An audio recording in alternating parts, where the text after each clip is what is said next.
Salut les réalistes. Aujourd'hui, on va parler du JSON. JSON, c'est sûrement un terme que vous avez déjà entendu. J-S-O-N. C'est un terme que vous avez déjà entendu, mais voilà. Il y a quelques commentaires dans ma communauté qui m'ont donné l'idée de faire cette vidéo parce que j'ai l'impression qu'il y a une incompréhension ou pas une compréhension totale de ce qu'est le JSON, ce à quoi ça sert, etc., etc. Donc aujourd'hui, si vous touchez l'automatisation, que vous avez déjà vu des workflows dans 8n, des scénarios dans make.com par exemple, vous avez déjà fait des appels API, vous êtes déjà en train de manipuler du JSON, même si vous ne le savez pas encore. Ce qu'on va voir dans cette vidéo, c'est vraiment la base. On va expliquer ce qu'est le JSON, pourquoi c'est crucial de comprendre et comment vous allez pouvoir gagner beaucoup de temps avec cette nouvelle compréhension pour éviter des bugs, vous permettre d'aller beaucoup plus loin dans vos automatisations et surtout d'être plus confiant quand vous abordez un sujet du traitement de données, etc. On va voir tout le détail. Avant d'aller plus loin, je vais vous montrer que vous avez déjà vu du JSON forcément. Par exemple, si je prends le workflow sur lequel j'étais en train de m'amuser tout à l'heure, donc on a un workflow, on va pas aller dans le détail de ce workflow, c'est pas le but, c'est pas l'objet de cette vidéo. Par contre, si jamais je fais un export, là je download, donc je télécharge ce workflow. D'ailleurs, je télécharge, déjà on voit que c'est un point JSON. Donc on voit que, a priori, le format de ce fichier-là, c'est un JSON, c'est une extension de fichier, ok. Et si je l'ouvre, on atterrit en fait sur quelque chose qui ressemble à ça, où vous avez du coup le titre. Voilà, c'est le titre du workflow sur lequel je suis en train de travailler. Vous voyez que vous avez des accolades, vous avez des champs en bleu là qui sont entre guillemets, vous avez des champs en orange qui sont aussi entre guillemets, vous avez des crochets, vous avez aussi des champs verts qui sont a priori des champs numériques d'après ce qu'on voit. Voilà, vous voyez en gros que vous avez une espèce de structure de données qui est lisible, mais surtout compréhensible par les machines. Et c'est ça tout l'intérêt du JSON. Concrètement, tout ça, ce code-là, ça correspond exactement à ça, visuellement. Ok? C'est juste que N8N permet d'avoir une interface plus intéressante. Donc, ça met le code en visuel, si vous voulez. Mais concrètement, derrière, c'est un JSON. C'est un point de JSON. En fait, chaque workflow N8N correspond à un objet JSON, comme on va voir tout de suite. Donc déjà, qu'est-ce que c'est que le JSON? Le JSON, c'est un format de données textuelles. C'est lisible par les humains et structuré par les machines, pour les machines plutôt, comme on l'a vu juste avant. JSON, ça signifie JavaScript Object Notation, et à la base, c'était une manière d'écrire des objets comme en JavaScript, mais aujourd'hui, c'est vraiment un standard universel pour échanger des données entre des services, des applications, des API, etc. En clair, le JSON, c'est vraiment la langue que les machines utilisent pour se parler entre elles. Si on va un peu dans la structure d'un JSON, qui est vraiment la base de ce que vous devez comprendre, le JSON, ça repose sur un concept ultra simple. On a une clé qui est toujours entre guillemets. Par exemple, sur ce JSON ici, ça c'est un format JSON entre accolades, hein, comme on va voir. On a des clés, entre guillemets, nom, entre guillemets, âge, entre guillemets, à enfant, entre guillemets. Et on voit que on a plusieurs types, en fait, de données. On voit que là, on a Tom Shelby, entre guillemets. L'âge, on a 38, mais c'est pas entre guillemets, c'est simplement, c'est un nombre a priori, mais c'est pas entre guillemets. Et on a un true ici. C'est quoi ces valeurs? À quoi ça sert? En fait, concrètement, Tom Shelby, si on prend cet exemple-là, c'est ce qu'on appelle un string. Un string, c'est une chaîne de caractères. C'est important de retenir les terminologies anglaises, parce que dans N8N, vous aurez ces terminologies anglaises-là, donc c'est important de bien faire l'association de tout. Un string, c'est une chaîne de caractères, c'est du texte, mais ça, on peut avoir des chiffres. Tant que c'est entre guillemets, le système N8N comprendra que c'est un type string, un type chaîne de caractères. Ensuite, on a le format nombre. Ce format nombre ici, on a âge égale 38. Ça vous permet de faire plusieurs choses parce que c'est une valeur numérique sans guillemets. À savoir, pour information, on peut très bien, donc l'âge, c'est un entier, hein, 38, on n'a pas de virgule, on n'a pas de décimale, mais si vous avez des décimales, vous avez un format number également. Le format number, ça comprend les integers c'est les entiers, et les floats c'est les décimales. Donc, si vous avez un autre type de données, par exemple, je ne sais pas si vous avez un total financier ou que sais-je, vous pouvez avoir un nombre avec une virgule, etc. OK?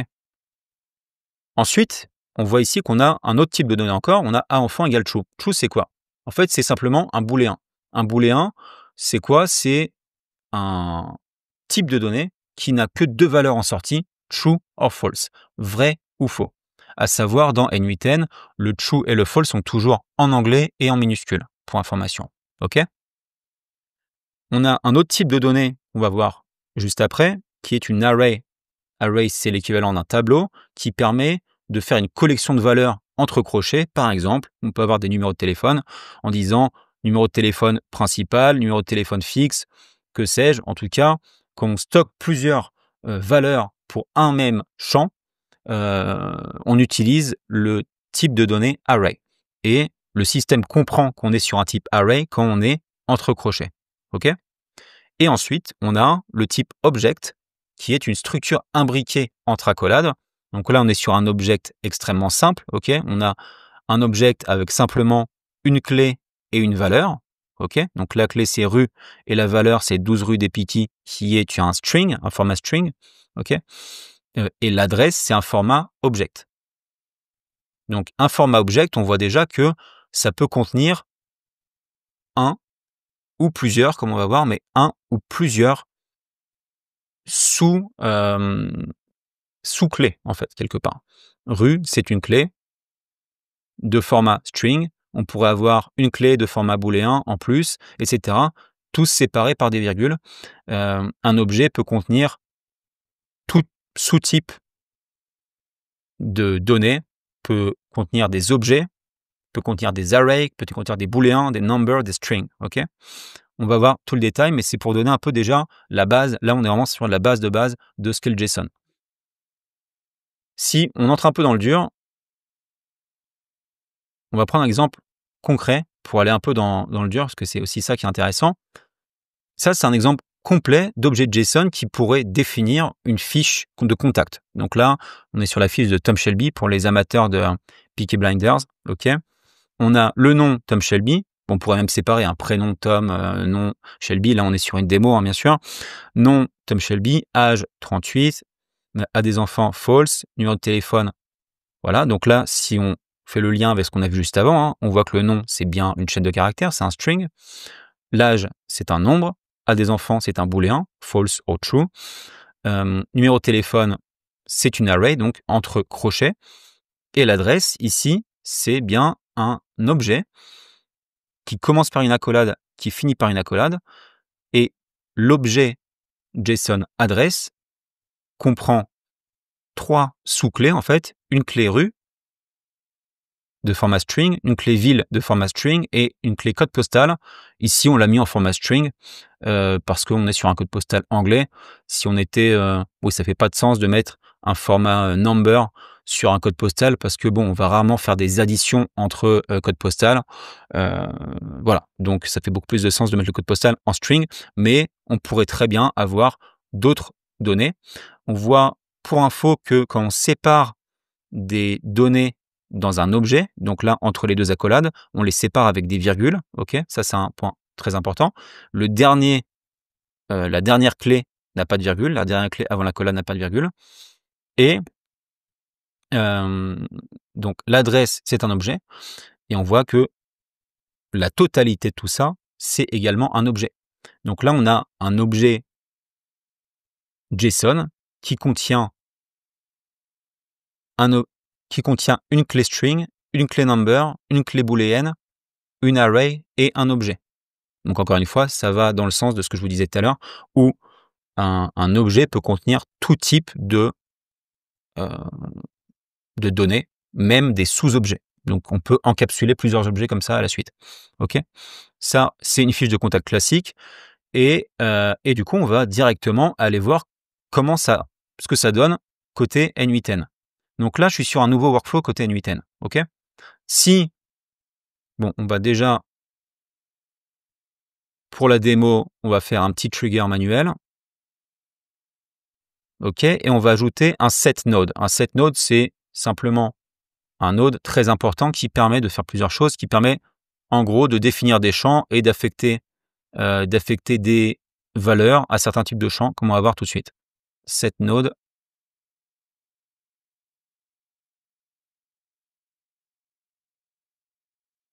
Si il veut bien s'afficher, OK. On l'a.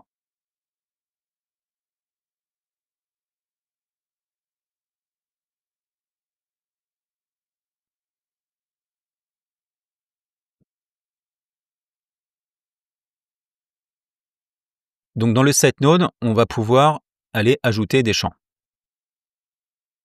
Ce qu'on va faire, c'est ajouter simplement les champs de la fiche contact de Tom Shelby. Donc on peut dire, OK, les champs que je veux ajouter, déjà je veux définir un nom qui est de format string et dont la valeur est Tom Shelby. OK? Donc si je mets juste ça et que j'exécute, vous allez voir que naturellement, N8N va comprendre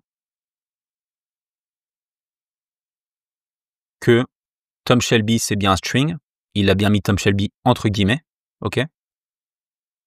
Et il l'a bien mis entre accolades ici. Alright?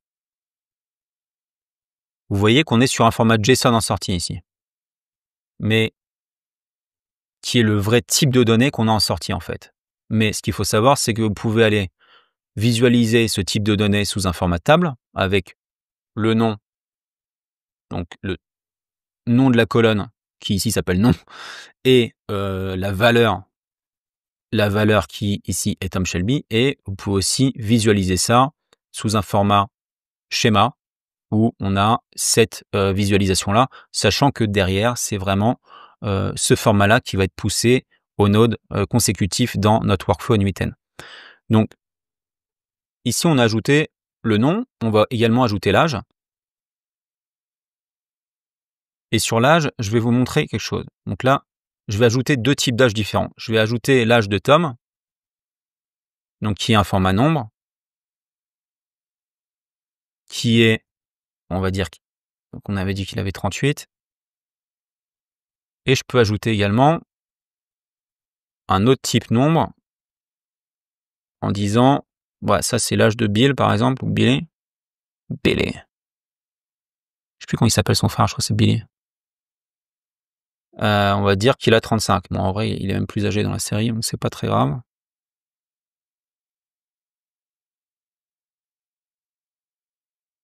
Si j'exécute ici,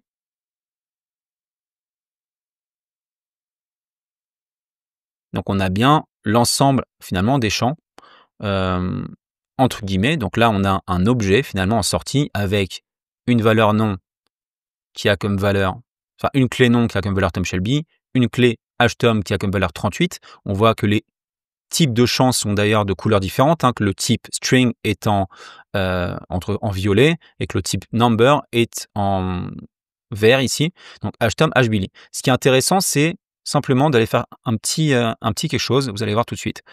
Si je m'amuse, et vous allez avoir l'intérêt d'avoir.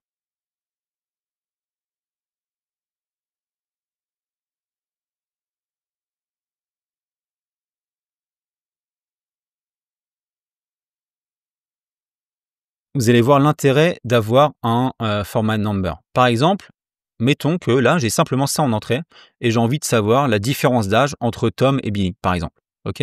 Donc là, ce que je vais définir dans ce nouveau set node, donc c'est encore une fois un nœud pour définir des données. Donc je vais définir la donnée différence âge, par exemple.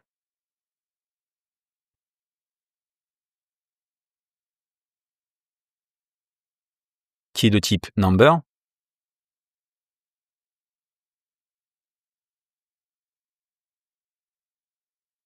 Et là, bon, on va pas aller dans le détail des opérations dynamiques dans cette vidéo. Sachez simplement que on peut manipuler les objets les uns avec les autres et d'une manière assez puissante.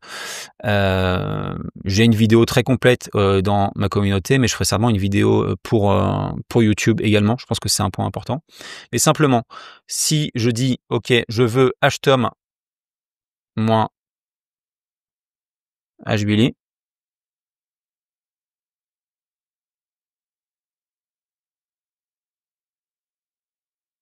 on voit que c'est en vert. En vert, ça veut dire que n8n comprend, hein, et on voit qu'il a déjà mis 3 en prévisualisation, mais si vous exécutez la step, vous voyez qu'en output, on a bien le champ différence âge, donc toujours, hein, c'est une clé, donc entre guillemets, avec le format nombre 3, qui est bien en vert ici. OK? Là, il a pu faire cette différence, cette opération, pour information, simplement parce que hTom et hBilly étaient de format nombre. Pour le fun, si jamais je vais aller juste modifier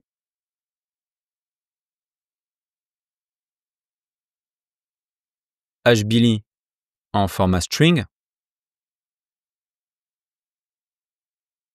et que j'exécute,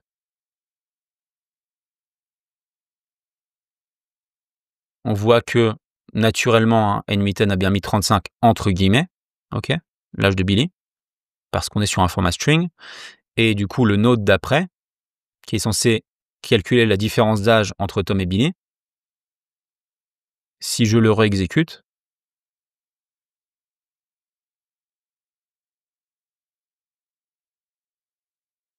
donc là c'est intéressant, hein, j'ai exécuté la steps et on voit qu'il a bien compris que l'âge de Billy était un number. Donc en fait le test que je voulais faire en mode si vous changez hBilly en un string, vous faites l'un moins l'autre, ça ne marche pas. En fait si, ça marche. Pourquoi? Parce que en dessous de cette opération-là, je ne vais pas entrer dans le détail, c'est pas l'objet de la vidéo, mais vous avez du JavaScript et le JavaScript a plusieurs features en fait. Il a notamment une capacité de coercion, ce qu'on a donc de coercion. C'est coercion, c'est le nom anglais qui en fait va quand il fait 38 moins, même si c'est un string 35, il va quelque part comprendre que le string 35 c'est un format number et du coup c'est pour ça qu'on a bien 3 en sortie. Donc ma démo pour vous montrer que les deux doivent être en number et fail, mais en vrai les deux doivent quand même être en number parce que si on fait à la place de la différence d'âge, si on va faire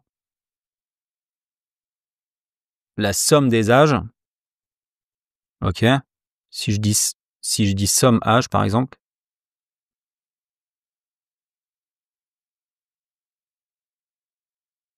je dis que c'est un format number, à l'âge de Tom plus l'âge de Billy, et que j'exécute, on voit que il n'a pas additionné 38 plus 35, il a concaténé 38 avec 35. Sous un format number, parce que c'est ce qu'on lui a dit. On lui dit c'est un format number, ok. Tandis que si on avait bien l'âge de Billy au format number, et après on passe à la suite parce que bon, on va pas passer 40 ans sur l'âge de Tom et de Billy, mais je trouve que c'est un bon exemple pour vous vraiment vous montrer que c'est important de mettre les choses au bon format. Là, si on remet l'âge de Billy au format number, qu'on réexécute, qu'on sort, qu'on va dans le node d'après et qu'on réexécute, vous pourriez le réexécuter directement depuis avec le bouton play, hein, mais là j'aime bien aller à l'intérieur juste pour vous montrer l'output. Vous voyez que naturellement, on le voit ici, hein, il a mis 73. Donc là, il a bien fait la somme des âges 38 plus 35, 73. Donc important, pas compter sur les capacités de coercion de JavaScript. Quand vous avez des formats number, il faut les mettre au format number, ok, parce que dans certains cas, vous pouvez vous en sortir par chance, mais dans d'autres cas, on voit que ça fonctionne pas. Vous aviez 38-35 pour la somme des âges quand l'un des âges était en format string, mais quand les deux sont bien au format nombre, il fait la somme en bonne et due forme, ok. Vous n'aurez pas toujours des âges à manipuler, vous pouvez avoir des additions plus ou moins complexes avec des virgules aussi, hein. Donc, comme on a vu, les numbers, c'est pas simplement des entiers, ça peut être des nombres décimaux, donc il faut garder ça à l'esprit. Ok, donc maintenant qu'on a juste passé rapidement sur ce type number, mais qui a un point important, on va ajouter simplement les autres types de données à notre fiche de contact. Donc là, on avait l'âge de Tom, l'âge de Billy. L'âge de Billy, on peut le squeezer, on n'a plus besoin. On va lui mettre... il avait un booléen, du coup, s'il a des enfants.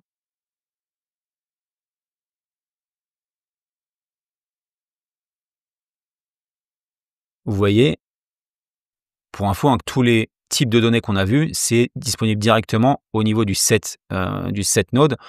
Vous avez chaîne de caractères, donc string, number, boolean, array, object. Là, on va voir le booléen.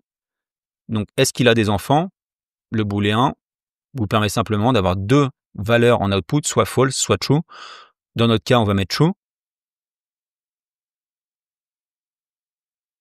On va lui mettre aussi ses petits numéros de téléphone.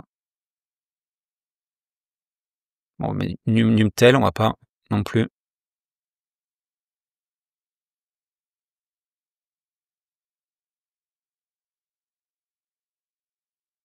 On va aller reprendre du coup l'array, donc le tableau ici. Évidemment, Tom Shelby a des numéros français, c'est évident. C'est pour son antenne en France. Donc on a une array ici et on va ajouter un autre type de fil qui est l'adresse. OK? Et on voit que l'adresse, c'était un objet, c'est un type object. Donc là, on va simplement aller sélectionner l'object. Je vous mettrai hein, le workflow en description directement, donc vous avez juste à le reprendre.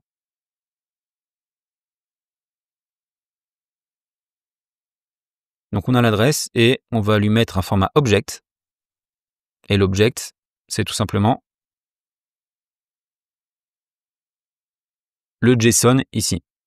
Et donc si vous exécutez,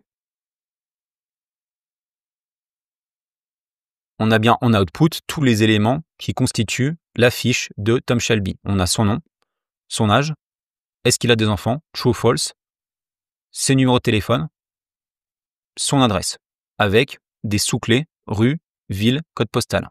OK? Pour vous montrer l'utilité d'avoir des données sous ce format-là, alors pour info, hein, vous pouvez voir, visualiser, comme on a vu tout à l'heure, ces données sous un format schéma, où vous allez pouvoir soit concaténer, soit non, enfin soit dérouler, soit avoir en format compact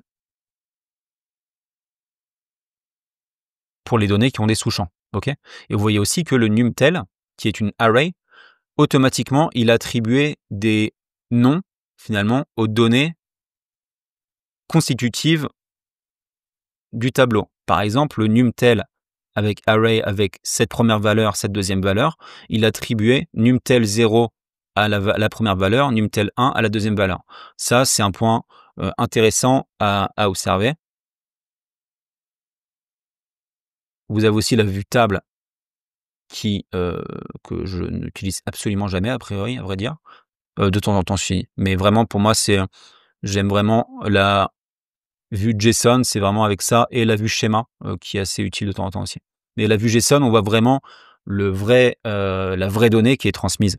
Donc c'est là où on a la vue totale. Maintenant, si on veut, par exemple, envoyer tout ça sur une base de données, on peut dire qu'on a envie de l'envoyer sur le Google Sheet, juste ici. OK? Donc on a un Google Sheet démo JSON, numéro de téléphone. Au lieu d'adresse, je vais mettre rue, et je vais vous expliquer pourquoi.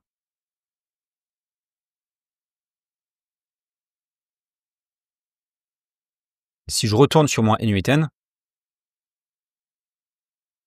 on va aller chercher un Google Sheet. Je vous montre vraiment l'intérêt d'avoir des données format JSON. C'est vraiment ça qui vous permet de mapper les données, les travailler, ou faire des plus, des moins, des fois, enfin voilà, des données propres. Ça vous permet de pouvoir la travailler sous tous les angles que vous voulez en fait. Donc là, par exemple, si j'ai envie d'aller append row in sheet, c'est-à-dire ajouter une ligne dans une feuille existante, donc je vais sélectionner ce node-là. Donc il faut que vous ayez votre connexion Google effectuée. Hein. Et quand vous faites append row, vous allez pouvoir sélectionner le bon document et dire je veux append row de la feuille 1, c'est le nom de la feuille 1, et du coup dans ma feuille 1, j'ai bien le nom, les numéros de téléphone, enfant, rue, code postal, ville. Ok, ça c'est tous les champs qui sont sur ma feuille Google Sheet ici qui a bien été repris au sein de mon N8N. OK? Et donc là, je peux aller mapper les champs. Je peux très bien dire le nom, j'ai envie que ce soit ça. L'âge. Ah, j'ai pas mis l'âge. OK, bon. Je vais pas mettre l'âge dans la sheet, mais vous voyez vous pourriez évidemment l'ajouter. Vous pouvez mettre @ enfant, vous pouvez mettre le booléen ici, le numéro de téléphone, vous pouvez aller les mettre ici. Et après, vous voyez que j'ai rue, code postal, ville. J'ai exprès pas mis de champ adresse dans le Google Sheet. Pourquoi? Parce que je vais vous montrer que vous pouvez même aller travailler les sous-clés. C'est-à-dire que si vous avez l'objet adresse, vous allez pouvoir même aller glisser-déposer les sous-clés sur les champs pour aller les retrieve, donc les reprendre au sein d'une base de données. Donc là, vous faites pareil avec code postal et avec ville. Et si vous exécutez la step et que je me mets sur mon Google Sheet, vous allez voir que automatiquement, voilà, notre base de données va être alimentée. OK? Donc pourquoi c'est fondamental en automatisation, N8N ou Make? Quand vous construisez un workflow dans N8N ou un Make, la majorité des données échangées entre les nodes sont encodées en JSON. C'est le format standard pour les données structurées, les données texte, les réponses API, les formulaires, les variables, OK? Mais bien sûr, selon les cas d'usage, un node peut aussi manipuler des fichiers binaires, des images, des PDF. Mais dès qu'on parle, on va dire, de structure exploitable, de valeurs à mapper, de champs à filtrer, on est sur du JSON automatiquement. Le JSON, c'est donc le format dominant dès qu'on fait de l'automatisation au niveau de la logique conditionnelle ou connecté à des API. Chaque donnée que vous récupérez d'un formulaire, d'un webhook, d'un fichier CSV, d'une API va être automatiquement structurée ou transformée en JSON. Encore une fois, hein, même si vous le visualisez dans votre N8N sous un format différent, sous un format schéma, sous un format table, derrière, c'est vraiment du JSON qu'il y a. Le JSON, finalement, c'est le ciment d'un workflow. Ça vous permet de filtrer une condition, ça vous permet d'envoyer une requête HTTP. Même qu'on a vu tout à l'heure, même un fichier de scénario N8N, un export de workflow, c'est un JSON. OK? Comme on a vu au début de cette vidéo. Ça, c'est pour la base. Maintenant, on va passer un step. Avant de finir cette vidéo, il y a vraiment la grosse valeur de JSON, c'est qu'avec, si vous combinez le JSON avec l'IA, vous pouvez vraiment vous amuser. En gros, ce qui est le plus puissant, c'est forcer une IA à générer un JSON structuré qui va être exploitable directement dans votre workflow. Vous pouvez, on va le voir tout de suite, définir un basic LLM chain. Un basic LLM chain, c'est un node dans N8N qui vous permet de faire appel à un modèle de langage. Là, on va prendre OpenAI juste pour la démo, mais ce qui vous permet aussi de structurer l'output, de forcer un format d'output spécifique. Voilà, donc typiquement, on va aller directement dans le dur. Si on revient à notre workflow, je vais ajouter un LLM chain ici.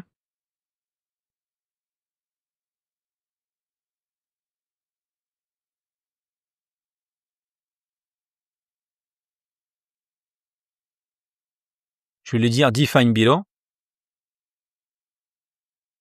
Et vous voyez que dans le LLM chain, hein, on ne va pas reprendre ce qu'est un LLM chain, etc. Mais en gros, ça vous permet de donner un prompt, donc de faire une demande à un modèle de langage. Et en plus, vous pouvez demander un format spécifique d'output.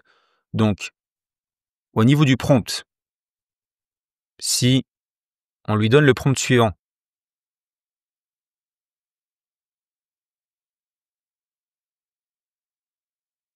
Tom Shelby a 38 ans, il n'a pas d'enfant, ses numéros de téléphone sont le blablabla et le truc, il habite aux 12 rue des Piquis à Birmingham, code postal, boum boum boum. Vous voulez voir la grosse puissance du JSON? C'est que simplement en donnant ces informations-là, si vous lui dites, si vous activez le toggle ici pour lui dire « mets-moi s'il te plaît un format d'output spécifique », alors pour info, hein, si vous ne cochez pas là-dessus, si vous sortez, donc là, si je le mets un peu de manière un peu plus sympathique. Donc là, vous voyez que le Basic LM Chain, vous pouvez connecter un modèle de de langage. Ok, donc si vous faites plus, vous devez être familier avec ce node. Hein. Vous pouvez sélectionner des modèles de langage. Nous, on va sélectionner OpenAI. Il faut que vous ayez une connexion OpenAI. Vous sélectionnez le modèle de langage que vous voulez. C'est pas l'objet de la vidéo ici. Là, l'idée, c'est juste de dire, ok, on utilise OpenAI, on utilise 4.1 mini. Et là, si on laisse simplement comme ça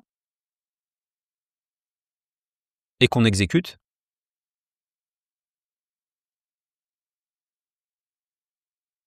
vous voyez que en output, on n'a qu'un champ texte avec la réponse en fait de ChatGPT ou d'OpenAI. D'accord, voici un résumé des informations que vous m'avez fournies, bla, Tom Shelby, etc. Mais tout ça, c'est dans un champ texte. C'est-à-dire que si vous voulez aller mapper dans une base de données comme on a vu tout à l'heure, ça va être compliqué là. Là, c'est pas ce qu'on veut. Donc, pour faire exactement l'équivalence qu'on a fait tout à l'heure, où on a défini à la mano chaque truc, où là, on a simplement fait un prompt, comme je parlerai avec vous individuellement, juste en parlant, vous lui parlez, vous lui dites ce que vous voulez. Et si vous ajoutez Require Specific Output Format, si vous activez ce toggle-là, c'est là que la magie va opérer. Vous allez voir que si vous ressortez ici, vous avez un output parser ici. Ce qui vous permet d'ajouter un node, Structured Output Parser, qui vous permet de retourner la data selon un format JSON structuré. Autrement dit,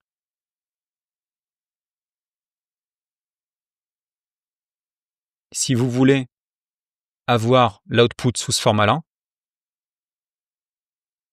vous avez simplement à faire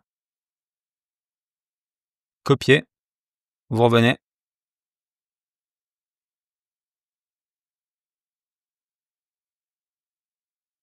vous collez. Et en fait, ce que ça va faire, c'est ça va dire au node basique LLM Chain d'aller mapper tous les champs qu'il a renvoyés pour l'instant en format texte, d'aller directement les mapper selon ce format-là, avec le nom, l'âge. Donc là, le fait de mettre des guillemets, ça lui montre que le nom, c'est un format string. Il a compris, il comprend. L'âge, le fait de mettre simplement un 0 ici, ça lui montre qu'on attend un format nombre.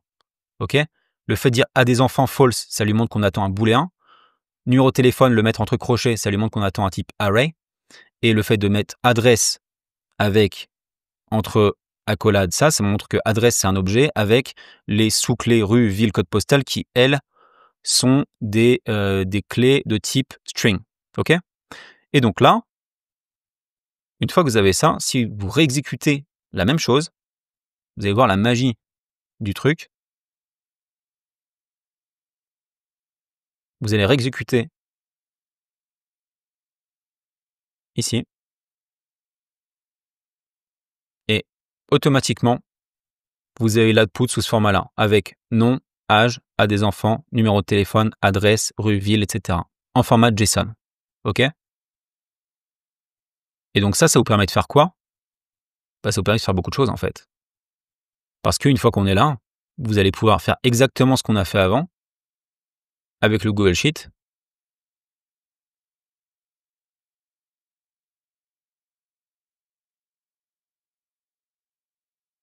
Et donc, avec ce nouveau Google Sheet, vous allez pouvoir dire, OK, le nom, c'est ça. À des enfants, false. Numéro de téléphone, boom. Et l'adresse, on va mettre simplement la rue, le code postal et la ville, OK? Comme on a fait tout à l'heure. Pour info, hein, vous pouvez glisser-déposer en utilisant le format schéma aussi, hein, bien sûr. Si vous êtes sur adresse ici, vous pouvez prendre le rue ici. Vous pouvez même le taper à la mano, hein, si vous souhaitez. Le code postal.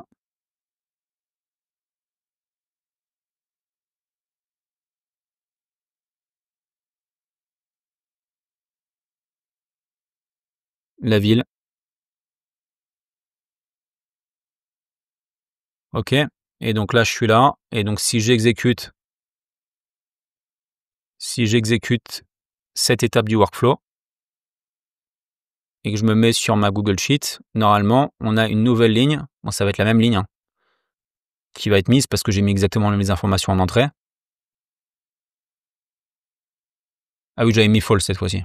Voilà. Ça vous montre que c'est pas la même ligne. Donc, on a Tom Shelby, les numéros de téléphone, false, etc., etc. Pourquoi false, hein? Pour montrer que ça a bien marché, hein. Parce qu'on avait mis false ici à des enfants. On n'avait pas mis de show. Mais ce qui vous montre un peu la puissance du format JSON. Concrètement, ça vous permet vraiment de mapper les choses de manière extrêmement fluide. J'adore. C'est quand vous commencerez à maîtriser ça, vous allez vous rendre compte de la puissance du truc. Et quand vous allez mixer JSON plus IA, c'est là qu'il y a l'infini des possibles devient possible, justement. Donc ça vous permet concrètement des outputs prévisibles. OK? Ça vous permet des mappings propres. Ça vous permet des roues dynamiques conditionnelles. Et ça vous permet une intégration parfaite dans vos automatisations, pardon. OK? Ça, c'est vraiment la puissance de combiner le JSON avec l'IA. Bon, ce qu'il faut retenir de cette vidéo, le JSON, ce n'est pas du code, c'est une structure de données claire et universelle. All right? Il est présent partout dans l'automatisation, entre vos nodes, dans les API, dans les fichiers de workflow. On n'a pas spécialement vu la partie API, mais ça, on pourra le voir dans une prochaine vidéo. Et il est simple à lire, à écrire si vous comprenez la logique clé-valeur. Ça, c'est vraiment quelque chose qu'il faut vous mettre dans la tête. Mais je pense qu'aujourd'hui, on a vraiment couvert l'ensemble des types de données. Et vous pouvez même aujourd'hui le générer automatiquement avec une IA, avec le format exact que vous avez prédéfini. Donc, forcer un output selon un JSON défini, avec simplement en entrée un texte selon un langage courant. Et l'IA va comprendre le type de format qu'il vous faut en sortie. Ça, c'est la composante qui va vous falloir utiliser dans les prochaines vidéos. On ira un peu diguer plus en détail cette partie-là. Donc en conclusion, comprendre et lire un JSON, c'est un peu comme savoir lire une pièce d'identité ou une fiche d'identité. C'est pas technique, c'est vraiment structurel. Et une fois que vous avez compris ça, vous allez être en capacité de débloquer 80% des problèmes d'automatisation que peuvent rencontrer les débutants. Donc là, j'estime qu'à la fin de cette vidéo, vous n'êtes plus débutant, vous avez passé un step et vous êtes maintenant confirmé sur ce sujet-là. Si vous avez des questions, si vous voulez que je vous en dise plus sur certains sujets, n'hésitez pas à le dire en commentaire. Et on se verra pour une prochaine vidéo pour voir comment on applique toute cette partie un peu technique. Aujourd'hui, c'était plus pédagogique, mais comment on applique toute cette pédagogie. Donc maintenant, vous avez les skills, vous avez les outils pour utiliser ça, comment on va pouvoir l'utiliser dans un cadre de workflow business oriented. Si vous avez aimé, n'hésitez pas à mettre un petit like, un commentaire, ça fait toujours plaisir. Et pour information, si vous voulez en savoir plus, n'hésitez pas à nous rejoindre. La communauté Skool est ouverte. Vous avez toutes les informations en description. Ça faisait un moment que je n'avais pas publié. Pour information, je vais publier de manière beaucoup plus régulière à partir d'aujourd'hui. Donc, restez branchés. Beaucoup de nouveaux contenus arrivent. Et l'idée, ça va être vraiment de vous donner un maximum de valeur. Donc voilà, c'est un plaisir pour moi de faire ces vidéos. Et je vous dis à la prochaine. Ciao, ciao.